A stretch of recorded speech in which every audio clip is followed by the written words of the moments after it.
ပရိသတ်ကြီးကမ္ဘာသမိုင်းစာမျက်နှာတွေမှာအင်အားအကြီးဆုံးနဲ့စစ်ရေးအပြည့်အစုံအကြွယ်ဝဆုံးနိုင်ငံတွေထဲကနိုင်ငံဖြစ်တဲ့ပြင်သစ်နိုင်ငံဟာဒုတိယကမ္ဘာစစ်ကြီးစတင်ချိန်1940ခုနှစ်မှာဂျာမနီကို6ပတ်တောင်မကြာလိုက်ပဲဒူးထောက်လက်နက်ချခဲ့ရတယ်ဆိုရင်ယုံကြည်နိုင်မှာမလားပထမကမ္ဘာစစ်တုန်းကဂျာမနီကိုရပ်တန့်နိုင်ခဲ့တဲ့ပြင်သစ်ဟာဘာလို့ဒီလိုအဆက်ရစရာနားကျင်စရာကြဆုံးမှုကိုကြုံတွေ့ခဲ့ရတာလဲလူအများစုကတော့ဒီလိုမြန်ဆန်လွယ်ကူတဲ့ကြဆုံးမှုကအံ့အားသင်ကြမှာပါအမှန်တော့ပြင်သစ်ရဲ့ဒီလိုရုတ်တရက်ကြဆုံးမှုနောက်ွယ်မှာသူတို့ကိုယ်တိုင်လုပ်ခဲ့တဲ့အကြီးမားဆုံးအမှားတွေနီးပြူဟာပိုင်းဆိုင်ရာချွေယွင်းချက်တွေနဲ့နိုင်ငံရေးမတည်ငြိမ်မှုတွေအများကြီးရှိနေခဲ့ပါတယ်ဒီနေ့ဗီဒီယိုမှာတော့ဒုတိယကမ္ဘာစစ်မှာပြင်သစ်တို့ရဲ့အမှားတွေဘာကြောင့်သူတို့ဒီလိုမြန်မြန်ဆန်ဆန်ကြဆုံးခဲ့ရတာလဲဆိုတာကိုစိတ်ဝင်စားစရာအချက်လက်တွေတမိုင်းမှတ်တမ်းတွေနဲ့တကွပရိသတ်ကြီးအတွက်အသေးစိတ်တင်ဆက်ပေးသွားမှာပဲဖြစ်ပါတယ်ဗီဒီယိုအဆုံးထိကြည့်ရှုပြီးသင်ခန်းစာယူစရာတွေရရှိနိုင်ဖို့တိုက်တွန်းပါရစေ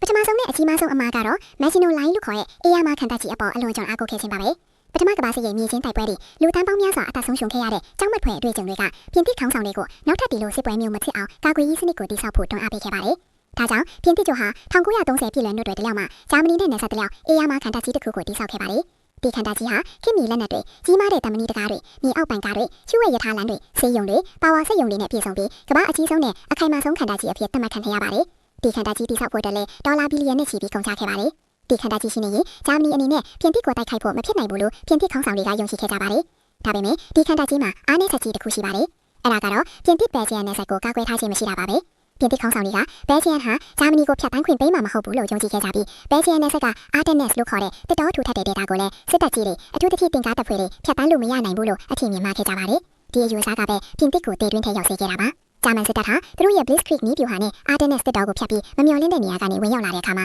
Maginot Line ကဘာမှအသုံးမဝင်ပဲဖြစ်ခဲ့ရပါတယ်ဒီလိုအကြီးစားကာကွယ်ရေးစနစ်အပေါ်လွန်ကဲစွာမိခိုးပြီးတိုက်စစ်ဆင်မှုကိုမေးလော့ခဲ့တာဟာပြင်သစ်ရဲ့အကြီးမားဆုံးနည်းဗျူဟာအမှားတစ်ခုပါပဲဒုတိယအမှားကတော့သူတို့ရဲ့စစ်ရေးဆိုင်ရာအတွေးခေါ်တွေခိနောက်ကျနေခဲ့တာပါပဲပထမကမ္ဘာစစ်တုန်းကလို့စစ်မြေပြင်မှာမြေချင်းတွေတူပြီးကာကွယ်ရေးစနစ်နဲ့ပဲတိုက်ခိုက်ဖို့ပြင်ဆင်နေချိန်မှာဂျာမနီကတော့ Blitzkrieg လို့ခေါ်တဲ့လက်စေးတိုက်ပွဲနည်းဗျူဟာကိုတီထွင်နေခဲ့ပါတယ် Blitzkrieg ကတော့တင်ကားတွေလေယာဉ်တွေနဲ့ခြေလျင်တပ်တွေကိုပူးပေါင်းပြီးမြန်ဆန်ထိထောက်စွာရန်သူနယ်မြေထိပ်ကိုထိုးဖောက်ဝင်ရောက်တဲ့နည်းဗျူဟာပါဂျာမန်တို့ဟာတင်ကားတွေကိုအဆူဝေးလိုက်စူးစီးအုံပြုပြီးရန်သူကာကွယ်ရေးကိုထက်စီကအနောက်ဘက်မှာရှိတဲ့တပ်တွေကိုဝိုင်းပတ်ပိတ်ဆို့ဖို့ကြိုးစားခဲ့ကြပါတယ်ပြင်သစ်တပ်တွေကတော့သူတို့ရဲ့တင်ကားတွေကိုခြေလျင်တပ်တွေနဲ့ပေါင်းပြီးဖြန့်ချက်ထားတဲ့အတွက်တင်ကားတွေရဲ့အင်အားကိုအပြည့်အဝအသုံးမပြုနိုင်ခဲ့ပါဘူးတကယ်တော့1940မှာပြင်သစ်မှာဂျာမနီထက်ပိုမိုခေတ်မီပြီးအင်အားကြီးရဲ့တင်ကားအမျိုးအစားတွေရှိခဲ့ပါတယ်အထူးသဖြင့် Shark B1 Bis လို့တင်ကားတွေဟာဂျာမန်တင်ကားအမျိုးစုရဲ့တန်ချကားတွေကိုထိုးဖောက်နိုင်စွမ်းမရှိခဲ့ပါဘူးဒါပေမဲ့ဒီတင်ကားတွေကိုစူးစီးပြီးအားကောင်းတဲ့ထိုးဖောက်တိုက်ခိုက်မှုတွေအတွက်အသုံးမပြုဘဲခံတပ်တိုက်ပွဲတွေအတွက်ပဲအသုံးပြုခဲ့ပါတယ်ဒါဟာစစ်ရေးအတွေးခေါ်မှရွေမှုရဲ့အထင်ရှားဆုံးတာတကပါပဲပြင်သစ်ရဲ့စစ်ဦးစီးချုပ် General Maurice Gamelin လို့ခေါင်းဆောင်တွေဟာပထမကမ္ဘာစစ်ကနီးပြူဟာတွေကိုပဲဆွဲကွင်ထားခဲ့ကြပြီးခေတ်သစ်စစ်ပွဲရဲ့သဘောတဘာဝကိုနားမလည်ခဲ့ကြပါဘူး။တင်ကားတွေကိုကာကွယ်ရေးအတွက်အသုံးပြုရမယ့်လက်နက်အဖြစ်ရှုမြင်ခဲ့ကြပြီးတိုက်စစ်အတွက်အသုံးပြုဖို့စဉ်းစားခဲ့ခြင်းမရှိခဲ့ပါဘူး။တတိယအမှားကတော့ပြင်သစ်နိုင်ငံရေးမတည်ငြိမ်မှုနဲ့ခေါင်းဆောင်မှုကွဲပြားမှုတွေပါပဲ။1930ပြည်လွန်နှစ်တွေတလောက်မှာပြင်သစ်အစိုးရဟာအကိန်းပေါင်းများစွာပြောင်းလဲခဲ့ပါတယ်။ပြန်မြအဖြစ်တနစ်ကိုအစိုးရတစ်ဖွဲ့နှုတ်တုံပြောင်းလဲခဲ့တာပါ။ဒီလိုနိုင်ငံရေးမတည်ငြိမ်မှုတွေကတိုင်းပြည်ရဲ့ကာကွယ်ရေးမှုဝါဒတွေစစ်ရေးပြင်ဆင်မှုတွေကိုထိခိုက်စေခဲ့ပါတယ်။စစ်တပ်ခေါင်းဆောင်တွေကြားမှာလည်းအမြင်မတူမှုတွေဆုံးဖြတ်ချက်ချကိုနောက်တင်မှုတွေရှိခဲ့ပါတယ်။ဂျာမနီရဲ့ Blitzkrieg ကိုကြိုတင်မြင်ခဲ့ပြီးခေတ်မီတင်ကားတပ်ဖွဲ့တွေနဲ့တွန်းပြန်ဖို့အကြံပြုခဲ့တဲ့ Shark တေကောလို့ခေါင်းဆောင်တွေကိုတော့လက်ရှိခဲ့ကြပါတယ်။တေကောဟာ1934ခုနှစ်မှာ Vest la Mer Temedier လို့စာအုပ်ကိုရေးသားခဲ့ပြီးတင်ကားတွေနဲ့လေယာဉ်တွေပေါင်းစပ်ထားတဲ့မိုဘိုင်းတပ်ဖွဲ့တွေရဲ့အရေးပေါ်မှုကိုအတိအဟိမ်ဖော်ပြခဲ့ပါတယ်။ဒါပေမဲ့သူ့ရဲ့အကြံပြုချက်တွေကိုအစစ်အစမ်းတွေလက်တွေ့မကျဘူးဆိုပြီးလက်ရှိခေါင်းဆောင်ပိုင်းကပယ်ချခဲ့ကြတာပါ။စစ်တပ်ရဲ့ထိတွင်ခေါင်းဆောင်ပိုင်းကအရက်အဝကြီးရင်ပြီးအပြောင်းလဲကိုလက်မခံလို့တဲ့စစ်တပ်တွေရှိခဲ့ကြပါတယ်။ဒါအပြင်ပြင်သစ်ဂျမွန်ဟာဆက်သွယ်ရေးစနစ်အားနည်းခဲ့ပြီးယူနစ်တွေကြားမှာအချိန်နဲ့တပြေးညီတင်းလာလမ်းဖလှယ်နိုင်မှုမရှိခဲ့ပါဘူး။ဒါဟာဂျာမန်တပ်ဖွဲ့တွေရဲ့လင်းမြန်တဲ့ထိုးဖောက်ဝင်ရောက်မှုကိုတုံ့ပြန်ရမှာအခက်အခဲများစွာဖြစ်ပေါ်စေခဲ့ပါတယ်။စစ်တပ်ကအမှားကတော့ဂျာမနီရဲ့စွမ်းရည်ကိုအထင်သေးခဲ့ခြင်းပါပဲ။ပြင်သစ်ခေါင်းဆောင်တွေဟာဂျာမနီဟာပထမကမ္ဘာစစ်ကနေပြန်လည်နာလန်ထိုးဖို့အချိန်ယူရအောင်မယ်လို့ယူဆခဲ့ကြပါတယ်။သူတို့ဟာဂျာမနီရဲ့စစ်ရေးပြင်ဆင်မှုတွေအထူးသဖြင့်လက်စီးတိုက်ပွဲနည်းဗျူဟာကိုတိကျနားမလည်ခဲ့ကြပါဘူး။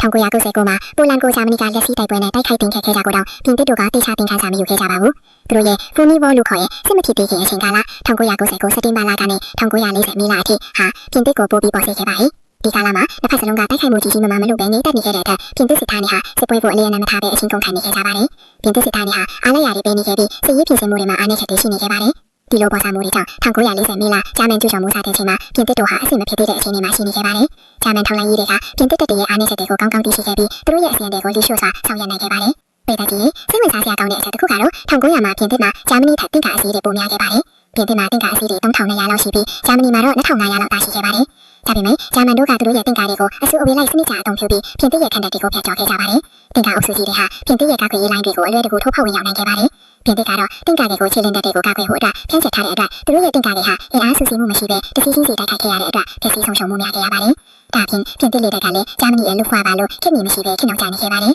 ဂျာမနီရန်တီဟာပြင်သစ်တပ်ဖွဲ့ရဲ့ဆက်သွယ်ရေးနဲ့ရွေးလဲမှုကိုအကြီးအကျယ်နှုတ်ရစေခဲ့ပြီးမြေပြင်တပ်ဖွဲ့တွေကိုအလွယ်တကူထပ်စီနိုင်ခဲ့ပါတယ်လေကောင်းပုံပြမှုမရှိပဲမြေပြင်တပ်ဖွဲ့တွေဟာလေညံတဲ့ဂျာမန်တိုက်ခိုက်မှုကိုထိထိရောက်ရောက်မခုခံနိုင်ခဲ့ပါဘူးပြင်သစ်ရဲ့ကြာဆုံးမှုနောက်ကွယ်မှာစိတ်ပိုင်းဆိုင်ရာနဲ့ကိုယ်ရင်တပါးပိုင်းဆိုင်ရာအကြောင်းရင်းတွေလည်းရှိခဲ့ပါတယ်ပထမကမ္ဘာစစ်ရဲ့ကျောင်းမဖွဲ့အတွေ့အကြုံတွေကပြင်သစ်လူမျိုးတွေရဲ့စိတ်ထဲမှာဆင်းရဲနေခဲ့ပြီးနောက်ထပ်ကြီးမားတဲ့စစ်ပွဲတစ်ခုကိုမလိုလားခဲ့ကြပါဘူး Never again နောက်ထပ်ဘယ်တော့မှမဖြစ်စေရဆိုတဲ့စိတ်ဓာတ်ကပြင်သစ်ခုံခန့်တဲ့တိဆောက်ပြီးကာကွယ်ဖို့ပဲစဉ်းစားစေခဲ့ပြီးတိုက်ခွက်စွာထိုးစစ်ဆင်တဲ့စိတ်ဓာတ်ကိုလျော့နေစေခဲ့ပါတယ်စစ်ပွဲပေါ်စိတ်ဓာတ်ကြဆုံးမှုကိုရင်တပါးဖြစ်ပြမှုတွေကတပ်သားတွေရဲ့စစ်ပွဲပေါ်စိတ်ပါဝင်စားမှုကိုကြဆုံးစေခဲ့ပါတယ်အစိုးရရဲ့မတည်ငြိမ်မှုတွေစစ်ကောင်းဆောင်တွေရဲ့အားနည်းချက်တွေကလည်းတပ်သားတွေရဲ့ယုံကြည်မှုကိုလျော့နေစေခဲ့ပါတယ်ဒီတော့ပြည်သက်ကြီးပြင်သစ်နိုင်ငံရဲ့ဒုတိယကမ္ဘာစစ်ကြဆုံးမှုဟာခံတပ်တွေလက်နက်တွေမလုံလောက်လို့မဟုတ်ပဲစစ်ရေးအတွေ့အခေါ်တွေခင်းနောက်ကျနေခဲ့တာနိုင်ငံရေးမတည်ငြိမ်မှုတွေကောင်းဆောင်မှုအားနည်းမှုတွေရန်သူကိုအထင်သေးမှုတွေနဲ့စိတ်ပိုင်ဆိုင်ရာအားနည်းမှုတွေကြောင့်ဖြစ်တယ်ဆိုတာရှင်းရှင်းလင်းလင်းမြင်တွေ့ရမှာပါဒီတမိုင်းဝင်အမားတွေကနေကျွန်တော်တို့ဘာသင်ခန်းစာယူနိုင်မလဲအပြောင်းလဲကိုလက်ခံနိုင်ဖို့အခြေအနေမှန်ကိုမြင်အောင်ကြည့်တတ်ဖို့ခင်းတဲ့အညီလိုက်လျော်ညီတွေဖြစ်အောင်နေထိုင်တတ်ဖို့ခိုင်မာတဲ့ခေါင်းဆောင်မှုရှိဖို့နဲ့အသက်ရအောင်မြင်မှုတွေအပေါ်အလုံးစုံနေခုမနေဖို့ဆိုတဲ့သင်ခန်းစာတွေပါပဲတိုးတက်ပြောင်းလဲနေတဲ့ကမ္ဘာကြီးမှာအဟောင်းကိုဆွဲခွင်ထားပြီးအသက်ကိုလက်မခံရင်ဘလောက်ပဲအင်အားကြီးတွေဖြစ်စေ